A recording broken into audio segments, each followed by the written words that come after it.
നമസ്കാരം, സിം ടോക്സിലേക്ക് സ്വാഗതം.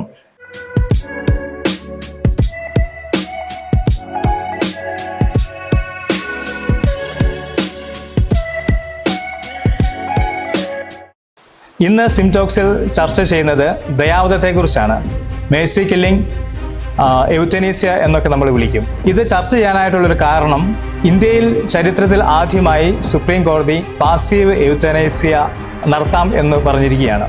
അതിന് കാരണമായിട്ട് വരുന്നത് ഉത്തർപ്രദേശിലെ ഗാസിയാബാദിലെ ഏകദേശം 32 വയസ്സ് പ്രായമുള്ള ഹരീഷ് റാണ എന്ന വിദ്യാർത്ഥി, അദ്ദേഹം പഠിച്ചുകൊണ്ടിരിക്കുന്ന സമയത്ത് ഒരു 4 നില കെട്ടിടത്തിൽ നിന്ന് താഴെ വീഴുകയും അദ്ദേഹത്തിന് ഗുരുതരമായിട്ടുള്ള ഒരു പരിക്ക് പറ്റുകയും ചെയ്യുകയാണ്.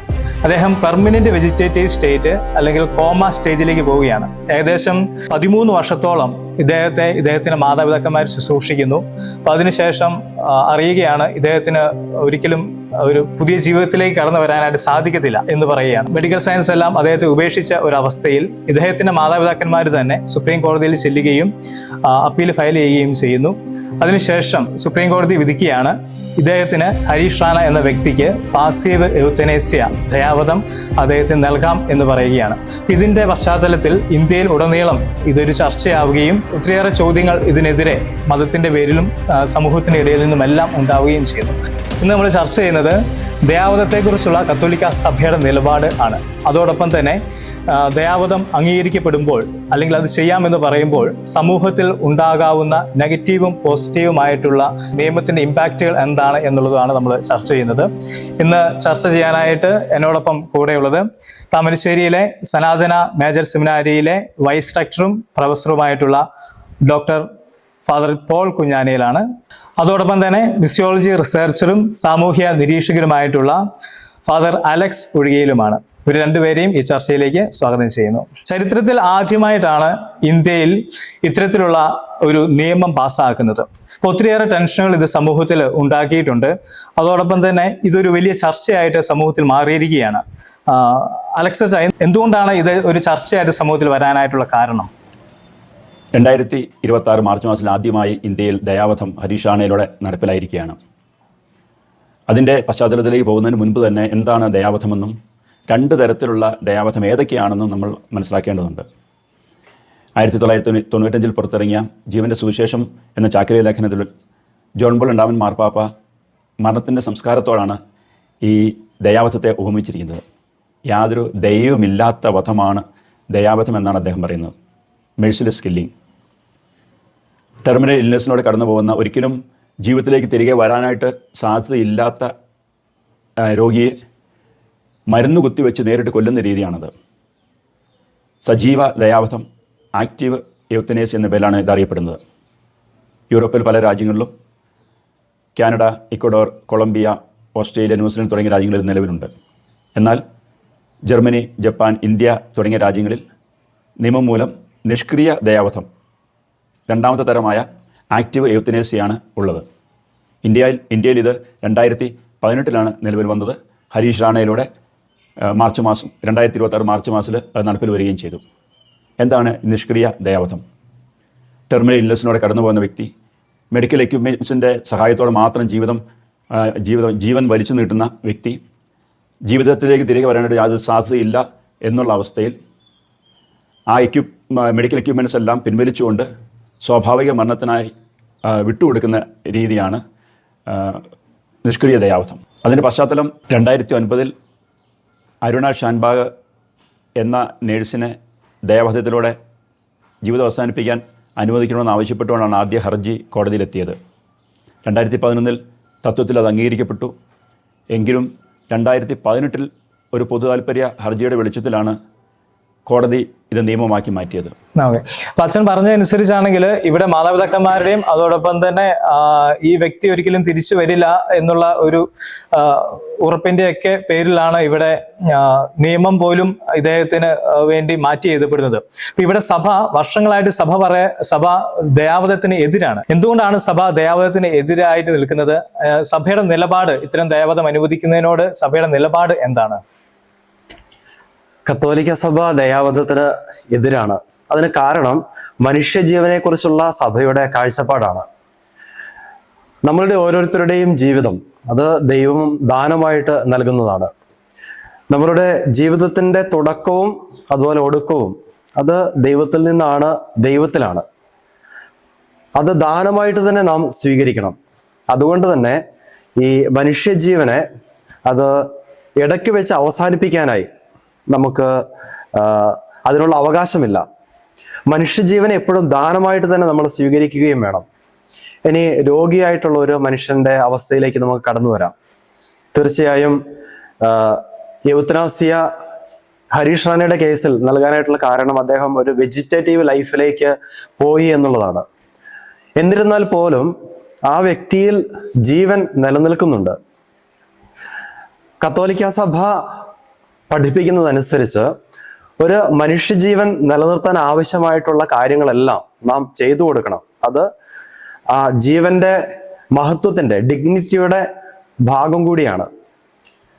എന്നാൽ രോഗിയായിട്ടുള്ള ഒരു വ്യക്തിയെ നമ്മൾ ശുശ്രൂഷിക്കുമ്പോൾ അതിൻ്റെതായിട്ടുള്ള ബുദ്ധിമുട്ടുകൾ കടന്നു പോകുന്നുണ്ട്.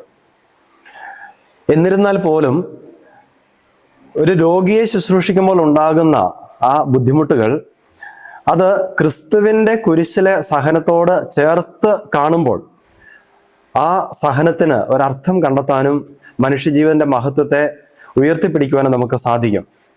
കത്തോലിക്ക സഭ നിശ്ചയമായിട്ടും എവത്തനാസിയ അത് ആക്റ്റീവ് ആണെങ്കിലും പാസീവ് ആണെങ്കിലും അതിനെ അനുകൂലിക്കുന്നില്ല. കാരണം എവത്തനാസിയ ഒരർത്ഥത്തിൽ അല്ലെങ്കിൽ മറ്റൊരർത്ഥത്തിൽ അത് കൊലപാതകം പോലെയാണ്. അതുകൊണ്ടാണ് കത്തോലിക്ക സഭ അതിനെ അംഗീകരിക്കാത്തത്. ഇപ്പൊ അച്ഛൻ പറഞ്ഞതനുസരിച്ചാണെങ്കിൽ ഈ ഒരു മനുഷ്യൻ സാധാരണ മരണത്തിലേക്ക് എത്തുന്നത് വരെ അദ്ദേഹത്തെ പരിചരിക്കണം എന്നാണ് പറയുന്നത്. ഇപ്പൊ ഇവിടെ പരിചരിക്കുമ്പോൾ നമ്മൾ ശ്രദ്ധിക്കേണ്ട ഒരു കാര്യം, ഒരു കുടുംബത്തിന് സാമ്പത്തികം മുഴുവൻ ഈ ഒരു വ്യക്തിക്ക് വേണ്ടി നമ്മൾ ചെലവഴിക്കുന്നു. അതോടൊപ്പം തന്നെ ഒന്നോ രണ്ടോ വ്യക്തികളുടെ ജീവിതം ഈ ആൾക്ക് വേണ്ടി, ഈ ശുശ്രൂഷയ്ക്ക് വേണ്ടി അവരുടെ ജീവിതം മാറ്റിവെക്കേണ്ടതായിട്ടൊക്കെ വരുന്നു. ഇവരുടെ ബുദ്ധിമുട്ടുകളെയൊക്കെ തമസ്കരിച്ചുകൊണ്ട് രോഗിയുടെ വേദനയെ, ഈ കുടുംബത്തിന്റെ വേദനയെ, വിഷമത്തെ, ബുദ്ധിമുട്ടുകളെ എല്ലാം തമസ്കരിച്ചുകൊണ്ടാണ് കത്തോലിക്ക സഭ പറയുന്നത് ഇവരെയൊക്കെ ശുശ്രൂഷിച്ച് മുമ്പോട്ട് പോവുക എന്ന് പറയുന്നത്. അപ്പം ഒരു വ്യക്തിയുടെ സ്വാതന്ത്ര്യത്തെ കത്തോലിക്ക സഭ അംഗീകരിക്കുന്നില്ല ഇവിടെ. ഇവിടെ തീർച്ചയായിട്ടും വ്യക്തിയുടെ സ്വാതന്ത്ര്യം എന്നുള്ളൊരു ചോദ്യം വളരെ പ്രസക്തമാണ്. ഇവിടെ സമൂഹത്തിലുള്ള രണ്ട് തരത്തിലുള്ള വ്യക്തികളാണുള്ളത്. ഒന്ന് രോഗിയായിട്ട് രോഗക്കിടക്കയിൽ ഒരു വെജിറ്റേറ്റീവ് ലൈഫിലൂടെ കടന്നു പോകുന്ന വ്യക്തി. അതുപോലെ ആ വ്യക്തിയെ ശുശ്രൂഷിക്കുന്ന ആളുകൾ, കുടുംബാംഗങ്ങളാകാം, അല്ലെങ്കിൽ അദ്ദേഹത്തിന് കെയർ കൊടുക്കുന്ന വ്യക്തികളാകാം, പാലിയേറ്റീവ് കെയർ കൊടുക്കുന്ന അല്ലെങ്കിൽ ഹോസ്പിറ്റലിലെ സ്റ്റാഫ് ആകാം, അങ്ങനെയുള്ള വ്യക്തികളാണ്. തീർച്ചയായിട്ടും രോഗിയായി കിടക്കുന്ന ആ വ്യക്തിക്ക് പരിചരണം ലഭിക്കാനുള്ള അവകാശമുണ്ട്. ആ വ്യക്തിയുടെ ജീവിതം എപ്പോഴാണ് അവസാനിപ്പിക്കുന്നതെന്ന് തീരുമാനിക്കാനുള്ള അവകാശം അദ്ദേഹത്തിന്റെ കുടുംബാംഗങ്ങളോ അല്ലെങ്കിൽ പരിചരിക്കുന്ന ആളുകൾക്കോ ഇല്ല. അതിന് കാരണം അദ്ദേഹത്തിന്റെ ജീവിതം വരുന്നത് ദൈവത്തിൽ നിന്നാണ്. എന്നാൽ അതേസമയം തന്നെ കൃത്രിമമായ മാർഗങ്ങൾ ഉപയോഗിച്ച് അല്ലെങ്കിൽ ഇമ്പോസ് ചെയ്തുകൊണ്ട് ഒരു വ്യക്തിയുടെ ജീവിതം അല്ലെങ്കിൽ ജീവൻ നിലനിർത്തുന്ന മാർഗങ്ങളെ കുറിച്ച് കത്തോലിക്ക സഭ അനുകൂലമായിട്ടല്ല പറയുന്നത്. അതായത് അനിയന്ത്രിതമായിട്ടുള്ള അല്ലെങ്കിൽ അസാധാരണമായിട്ടുള്ള കാര്യങ്ങളൊക്കെ ഉപയോഗിച്ചുകൊണ്ട് ഒരുപക്ഷെ സ്വാഭാവികമായിട്ട് മരണത്തിലേക്ക് എത്തി നിൽക്കുന്ന ഒരു വ്യക്തിയുടെ ജീവൻ അത് വലിച്ചു നീട്ടിക്കൊണ്ട് പോകുക, അങ്ങനത്തെ ഒരു കാഴ്ചപ്പാടല്ല എവത്തനാസിയ എന്നുള്ള ഒരു ചിന്തയിലുള്ളത്. എവത്തനാസിയയിൽ പറയുന്നത് ഒരു വ്യക്തിയുടെ ജീവൻ അത് ബോധപൂർവം ആക്റ്റീവായിട്ടോ പാസീവായിട്ടോ അവസാനിപ്പിക്കുക എന്നുള്ളതാണ്. അതായത് മറ്റൊരു രീതിയിൽ അതൊരു കില്ലിങ് തന്നെയാണ്. എന്നാൽ അസ്വാഭാവികമായിട്ടുള്ള മാർഗങ്ങൾ ഉപയോഗിച്ചുകൊണ്ട് അല്ലെങ്കിൽ ചികിത്സാ രീതികളിലൂടെ, ഇപ്പം നമ്മളുടെ ആധുനിക ചികിത്സാ രീതികൾ വളരെയധികം വികസിതമാണ്. അപ്പോൾ അസ്വാഭാവികമായിട്ടുള്ള മെത്തേഡുകൾ ഉപയോഗിച്ചുകൊണ്ട് ഒരു വ്യക്തിയുടെ ജീവൻ അങ്ങനെ പ്രൊലോങ് ചെയ്യുന്നതിന് ചെയ്യേണ്ട ആവശ്യം അത് ധാർമ്മികമായിട്ടുള്ള ആ ഒരു പ്രത്യേക സിറ്റുവേഷൻ അനുസരിച്ചുകൊണ്ടാണ് നമ്മൾ തീരുമാനമെടുക്കേണ്ടത്. അവിടെയാണ് ഡോക്ടർമാരുടെയും അല്ലെങ്കിൽ മെഡിക്കൽ ബോർഡിന്റെയൊക്കെ നിർദ്ദേശങ്ങൾ നമ്മൾ നോക്കാനായിട്ടുള്ളത്. ഇവിടുത്തെ നിർണായകമായിട്ടുള്ള ചോദ്യം, ആ വ്യക്തി സ്വാഭാവികമായിട്ട് ജീവൻ നിലനിർത്താനായിട്ട് സാധ്യതയുണ്ടെങ്കിൽ അദ്ദേഹത്തിന് ബേസിക് ആയിട്ട് ലഭിക്കേണ്ട ഒരു ഫീഡിംഗ് ഉണ്ട്. അതായത് ട്യൂബിലൂടെ ആയിരിക്കും ചിലപ്പോൾ ഭക്ഷണം നൽകുന്നത്, അല്ലെങ്കിൽ ഓക്സിജൻ സപ്പോർട്ട് ആവശ്യമായിരിക്കാം. അത് അദ്ദേഹത്തിന്റെ മരണത്തെ ത്വരിതപ്പെടുത്താനായിട്ട് ഈ ട്യൂബ് ഫീഡിങ്ങോ അല്ലെങ്കിൽ ഓക്സിജൻ സപ്പോർട്ടോ ഒക്കെ നിർത്തുന്നത്, അതിനെ കത്തോലിക്ക സഭ ഒരിക്കലും അനുകൂലിക്കുന്നില്ല. കാരണം അത് ആ വ്യക്തിയുടെ മരണത്തെ ലക്ഷ്യമാക്കിക്കൊണ്ട് ചെയ്യുന്ന ചില നടപടികളാണ്. അതാണ് എവത്തനേസിയയിൽ സംഭവിക്കുന്നത്. അത് പാടില്ല എന്നാണ് കത്തോലിക്ക സഭ പഠിപ്പിക്കുന്നത്. കാരണം ആ വ്യക്തിയുടെ മനുഷ്യജീവൻ അത് ദൈവത്തിന്റെ ദാനമാണ്. അത് നിലനിർത്തിക്കൊണ്ട് പോകാനുള്ള കടമ അദ്ദേഹത്തിന്റെ കുടുംബാംഗങ്ങൾക്ക് അല്ലെങ്കിൽ അദ്ദേഹത്തെ ശുശ്രൂഷിക്കുന്ന ആളുകൾക്കുണ്ട്. ഇനി ഈ ശുശ്രൂഷിക്കുന്ന വ്യക്തികളുടെ ഭാഗത്തു നിന്നുണ്ടാകുന്ന തീർച്ചയായിട്ടും ഒരു സഹനമുണ്ട്. എന്നാൽ ഈ സഹനത്തെ ക്രിസ്തുവിന്റെ സഹനത്തിന്റെ ബാക്ക്ഗ്രൗണ്ടിൽ നിന്നുകൊണ്ട് വേണം നമ്മൾ മനസ്സിലാക്കാനായി.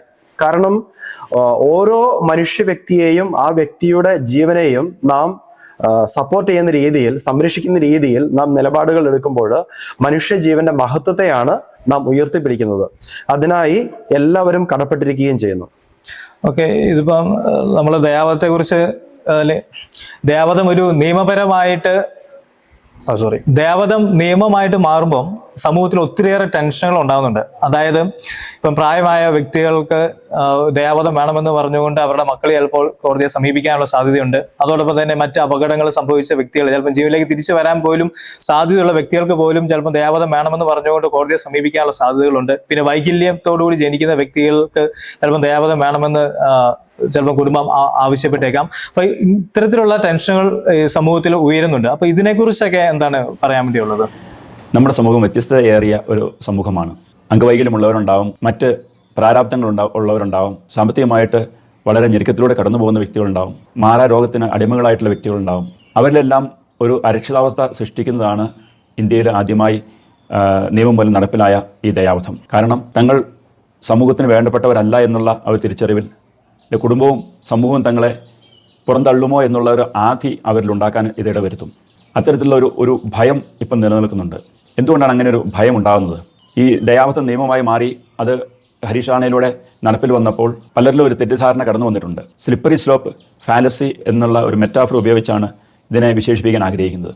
ഒരു നിയമം ഇന്ന് നടപ്പിലായി കഴിഞ്ഞാൽ നാളെ അത് മറ്റൊന്നിലേക്ക് നയിക്കാമെന്നും മറ്റന്നാൾ അതിനോട് തന്നെ ചേർന്ന് പോകുന്ന മറ്റൊരു നിയമമായിട്ടത് മാറാമെന്നും, അങ്ങനെ സമൂഹത്തിൽ വൈകല്യങ്ങൾ ഉള്ള വ്യക്തികളുണ്ടാകും, ഇത്തരത്തിലുള്ള മാരാരോഗത്തിന് അടിമകളായിട്ടുള്ള വ്യക്തികൾക്കെല്ലാം നിയമത്തിൻ്റെ ചട്ടക്കൂട്ടിൽ നിന്നുകൊണ്ട് ദയാവധത്തിലേക്ക് തള്ളിവിടുന്ന ഒരു അവസ്ഥ ഉണ്ടാകാൻ ഇടവരും എന്നുള്ളൊരു ഭീതി, അതൊരു തെറ്റിദ്ധാരണയുടെ വെളിച്ചത്തിലാണ് സംഭവിക്കുന്നത്. കാരണം ഇന്ത്യയിൽ നിഷ്ക്രിയ ദയാവധം നിയമം മൂലം നടപ്പിലായപ്പോൾ അതിൻ്റെ പശ്ചാത്തലത്തിൽ ഒത്തിരിയേറെ ഘട്ടങ്ങളിലൂടെ അത് കടന്നുപോയെങ്കിൽ മാത്രമേ അവസാനം കോടതി അനുമതി നൽകൂ എന്നുള്ളതാണ് യാഥാർത്ഥ്യം. അതിൻ്റെ ഒന്നാമത്തെ സ്റ്റെപ്പ് എന്ന് പറയുന്നത്, രോഗാവസ്ഥയിലൂടെ കടന്നു പോകുന്ന വ്യക്തി തൻ്റെ മരണസമ്മതപത്രം എഴുതി വച്ചിട്ടുണ്ടെങ്കിൽ കോടതി അത് മുഖവിലക്കെടുക്കും. ഇല്ലെങ്കിൽ ജീവിതത്തിലേക്ക് തിരികെ വരാനായിട്ട് യാതൊരു സാധ്യതയുമില്ല, മെഡിക്കൽ എക്യുപ്മെൻസിൻ്റെ സഹായത്തോട് മാത്രമാണ് ജീവൻ വലിച്ചു നീട്ടുന്നത് എന്നുള്ള അവസ്ഥയിൽ അദ്ദേഹത്തെ പരിചരിക്കുന്ന വ്യക്തികളോ ബന്ധുക്കളോ ആരെങ്കിലും സമ്മതപത്രം നൽകുക. അതിൻ്റെ വെളിച്ചത്തിൽ അത് കോടതിയിലേക്ക് എത്തുന്നു. ജില്ലാ കളക്ടർ 2 മെഡിക്കൽ ബോർഡിനെ അപ്പോയിൻറ്റ് ചെയ്യുന്നു. ഒന്ന് ആശുപത്രിയായിട്ട് ബന്ധപ്പെട്ട ഒരു മെഡിക്കൽ സംഘത്തിൻ്റെ റിപ്പോർട്ടാണ്, പിന്നെ ഒരു സ്വതന്ത്ര മെഡിക്കൽ ബോർഡിൻ്റെ റിപ്പോർട്ടാണ്. ഈ റിപ്പോർട്ടിൻ്റെ വെളിച്ചത്തിൽ മെഡിക്കൽ എത്തിക്സ് വളരെ ക്ലിയറായി പാലിക്കുന്നു എന്ന് ഉറപ്പുവരുത്തിയതിന് ശേഷം ഈ വ്യക്തി ജീവിതത്തിലേക്ക് തിരികെ വരാനുള്ള യാതൊരു സാധ്യതയില്ല എന്ന് തിരിച്ചറിയുന്ന അവസ്ഥയിൽ മാത്രമേ ഇന്ത്യയിൽ നിയമം മൂലം ദയാവധത്തിന് അംഗീകാരം കൊടുക്കുകയുള്ളൂ, സമ്മതം കൊടുക്കുകയുള്ളൂ. ഇല്ലെങ്കിൽ ഒരിക്കലും ദയാവധം എന്നുള്ള നിയമത്തിൻ്റെ പരിരക്ഷ ഒരു രോഗിക്കും ഉണ്ടാവില്ല.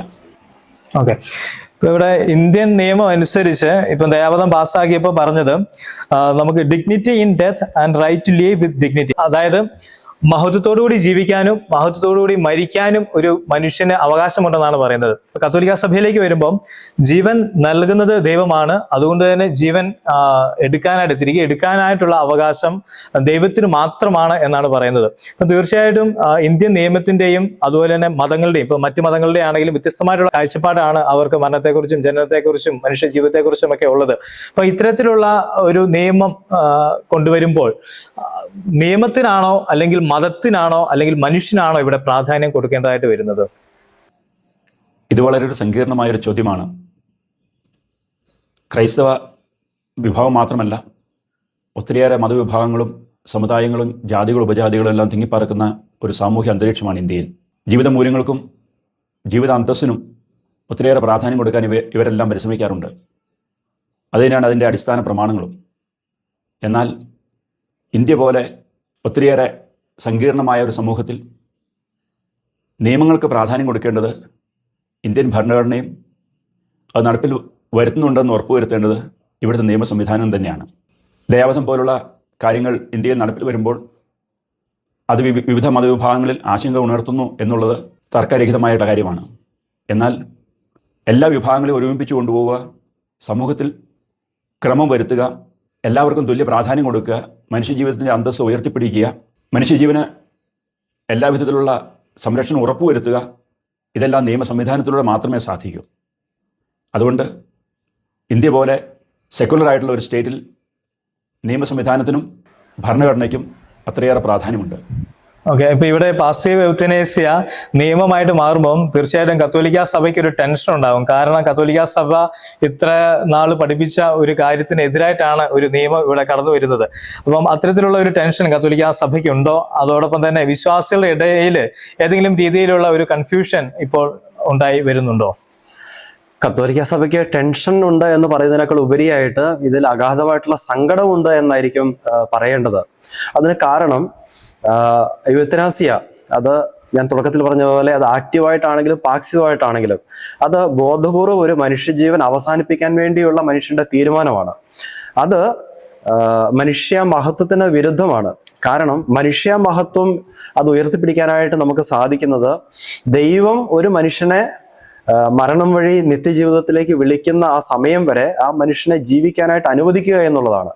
അങ്ങനെ മരിക്കുന്നതാണ് ശരിക്കും മഹത്വമുള്ള മരണം, അല്ലെങ്കിൽ ഡിഗ്നിറ്റി ഓഫ് ഡെത്ത് എന്ന് പറയുവാണെങ്കിൽ ഒരുപക്ഷെ അങ്ങനെയാണ് പറയേണ്ടത്. അപ്പോൾ അതിന് വിരുദ്ധമായിട്ടുള്ള രീതികളാണ് ഇപ്പോൾ പല രാജ്യങ്ങളിലും യൂത്തനാസിയ നിയമമായിട്ടുണ്ട് എന്ന് നമുക്കറിയാം. അപ്പം അങ്ങനെ സംഭവിക്കുന്നത്. പിന്നെ ഈ ഒരു പ്രത്യേക സാഹചര്യം വരുമ്പോഴേക്കും മറ്റുള്ളവരുടെ വിഷമം, അല്ലെങ്കിൽ ഈ രോഗികളെ പരിചരിക്കുന്നവരെ അവരുടെ ബുദ്ധിമുട്ട്, അപ്പം അങ്ങനെയുള്ള സാഹചര്യത്തിലാണ് ഒരു പാസ്റ്ററൽ കെയറിന്റെ ആവശ്യം വരുന്നത്. അപ്പം ബ്രെയിൻ ഡെത്തിലൂടെ കടന്നു പോകുന്ന, അല്ലെങ്കിൽ വെജിറ്റേറ്റീവ് ലൈഫിലൂടെ കടന്നു പോകുന്ന ഒരു രോഗിയെ ശുശ്രൂഷിക്കുന്ന കുടുംബാംഗങ്ങളെ, അല്ലെങ്കിൽ പാലിയേറ്റീവ് കെയറിലുള്ള ആളുകൾക്ക് അവർക്കും നിർദ്ദേശങ്ങളും കൗൺസിലിങ്ങുകളും, അതുപോലെ എങ്ങനെയാണ് ഈ രോഗി പരിണതിയിൽ അവർ നേരിടുന്ന ബുദ്ധിമുട്ടുകളെ തരണം ചെയ്യാനായിട്ട് അവർക്ക് ആവശ്യമായിട്ടുള്ള കാര്യങ്ങളൊക്കെ നൽകുക എന്നുള്ളതാണ് സമൂഹത്തിന്റെ ഉത്തരവാദിത്വം, ഗവൺമെന്റിന്റെ ഉത്തരവാദിത്വം, സഭയുടെ ഉത്തരവാദിത്വം. അപ്പൊ അതിനോട് ചേർത്ത് വെച്ചുകൊണ്ട് ഞാൻ ചോദിച്ചോട്ടെ, ഇപ്പോൾ നമുക്കൊരു ഉത്തരവാദിത്വമുണ്ട് എന്ന് പറഞ്ഞു ഇവരെയൊക്കെ ശുശ്രൂഷിക്കേണ്ടത്. അപ്പം സഭയുടെ ഭാഗത്ത് നിന്ന് ഇത്തരത്തില് കോമ സ്റ്റേജില് വെജിറ്റേറ്റീവ് സ്റ്റേറ്റിലായിരിക്കുന്ന വ്യക്തികൾക്ക്, അവരുടെ കുടുംബങ്ങൾക്ക് ഏതൊക്കെ രീതിയിലുള്ള ശുശ്രൂഷകളാണ് സഭയുടെ ഭാഗത്ത് നിന്നും കൊടുക്കുന്നത്? സഭയുടെ ഭാഗത്തു നിന്ന് തീർച്ചയായിട്ടും വളരെ ക്രിയാത്മകമായിട്ടുള്ള സാമൂഹിക ഇടപെടലുകൾ ഈ തരത്തിൽ ഉണ്ടാകുന്നുണ്ട്. അതിനുള്ള ഏറ്റവും വലിയ ഉദാഹരണങ്ങൾ തന്നെയാണ് ക്രൈസ്തവ സ്ഥാപനങ്ങൾ. ക്രൈസ്തവർ നടത്തുന്ന അനേകം പാലിയേറ്റീവ് കെയർ യൂണിറ്റുകളുണ്ട്. അത് സ്ഥാപനങ്ങളായിട്ട് നടത്തുന്നുണ്ട്. അത് മാത്രമല്ല, ഇങ്ങനെ വളരെ ബുദ്ധിമുട്ടുള്ള വെജിറ്റേറ്റീവ് സ്റ്റേജിലൂടെ കടന്നു പോകുന്ന ആളുകൾ വീടുകളിലാണെങ്കിൽ അവരെ പോയി ശുശ്രൂഷിക്കുന്നു.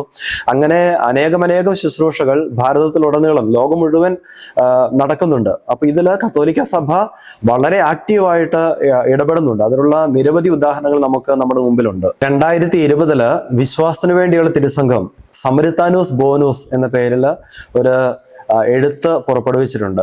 അതിൽ യൂത്തനാസിയയെ കുറിച്ചും, അതുപോലെ പാലിയേറ്റീവ് കെയറിലൂടെ കടന്നു പോകുന്ന, അല്ലെങ്കിൽ വെജിറ്റേറ്റീവ് ലൈഫ് സ്റ്റേജിലേക്ക് പ്രവേശിച്ചിരിക്കുന്ന രോഗികളായിട്ടുള്ള ആളുകളെയൊക്കെ എങ്ങനെയാണ് ശുശ്രൂഷിക്കേണ്ടത്, അവരെ ശുശ്രൂഷിക്കുന്ന ആളുകൾക്ക് എങ്ങനെയാണ് സപ്പോർട്ട് കൊടുക്കേണ്ടത്, അപ്പം അങ്ങനെയുള്ള കാര്യങ്ങളെക്കുറിച്ചൊക്കെ സഭ ഔദ്യോഗികമായിട്ട് പഠിപ്പിക്കുന്നുണ്ട്.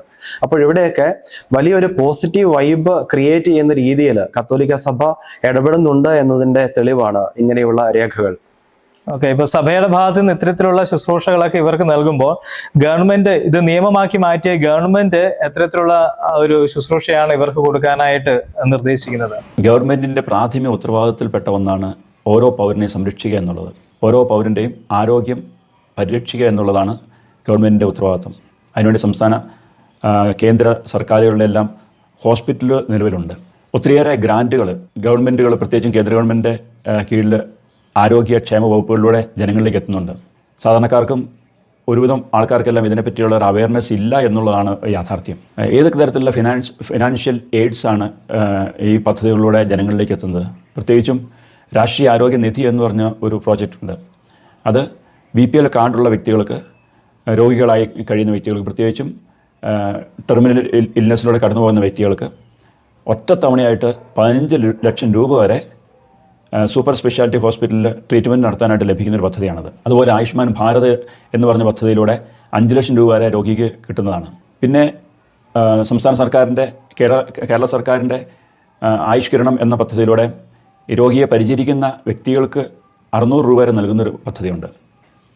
മറ്റൊരു കാര്യം നമ്മുടെ അറിവിലേക്ക് നമുക്ക് മനസ്സിലാക്കാൻ സാധിക്കുന്നത്, ഈ രോഗികളെ പരിചരിക്കുന്ന വ്യക്തികൾ, പ്രത്യേകിച്ചും കിടപ്പ് രോഗികളായിട്ട് വീടുകളിൽ കഴിയുന്ന രോഗികളെ പരിചരിക്കുന്നവർക്ക് വേണ്ട ട്രെയിനിങ് കൊടുക്കുന്ന ആശാ വർക്കേഴ്സ്, കമ്മ്യൂണിറ്റി വോളണ്ടിയേഴ്സ് ഇവരൊക്കെയുണ്ട്. അവരെല്ലാം ട്രെയിൻ ചെയ്യുന്നത് ആരോഗ്യ വകുപ്പിൻ്റെ കീഴിലാണ്. അവരെല്ലാം ഇടയ്ക്കിടയ്ക്ക് ഇവരെ സന്ദർശിക്കുകയും രോഗി എങ്ങനെയാണ് പരിചരിക്കേണ്ടതെന്ന്, രോഗിയെ നോക്കേണ്ട രീതി എങ്ങനെയാണ്, അവർക്ക് രോഗം കൂടിക്കഴിഞ്ഞാൽ എന്തൊക്കെയാണ് ചെയ്യേണ്ടത് എന്നുള്ള മാർഗ്ഗനിർദ്ദേശങ്ങളെല്ലാം നൽകും. അത് കാലാകാലങ്ങളിലായി സമയാസമയങ്ങളിൽ അവരുടെ ഉത്തരവാദിത്വപൂർണ്ണമായ നിർവഹണത്തിലൂടെ രോഗിയെ മെച്ചപ്പെട്ട അവസ്ഥയിലേക്ക്, ജീവിതത്തിൻ്റെ നല്ല അവസ്ഥയിലേക്ക് തിരികെ കൊണ്ടുവരാനായിട്ട് ഉപകരിക്കുമെന്നുള്ളത് തീർച്ചയാണ്.